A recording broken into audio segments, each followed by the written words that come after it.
Si Baby Sayon ay isang masayahing 2-year-old na bunsong anak sa pamilya. Kahit bata pa, may kakaiba na siyang dala, isang simpleng lambing at pangungulit na kayang magpabago ng araw ng kahit sinong kasama niya. Araw-araw, sinusundan niya ang kuya niyang si Shen. Kahit saan magpunta si Kuya Shen, nag-aaral man, naglalaro, o nagpapahinga, nandyan si Baby Sayon. Bit-bit ang ngiti at malambing na tinig. Kuya, play tayo. Sa umpisa, minsan napapagod si Kuya Shen. May mga pagkakataon na gusto lang niyang mapag-isa. Pero dahil sa paulit-ulit na lambing ni Baby Sion, yung yakap, yung halik at yung inosenteng pagtawag ng kuya, unti-unting natutunan ni Shen ang tunay na kahulugan ng pagmamahal at pasensya. Hindi man nagsasalita ng mahahabang salita si Baby Sion, pero sa bawat kilos niya may mensahe.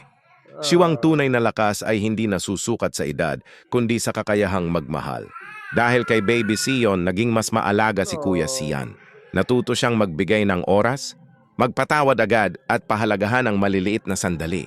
At sa murang edad, si Baby Sion ang naging inspirasyon ng buong pamilya. Patunay na kahit maliit, kayang magdala ng malaking pagbabago.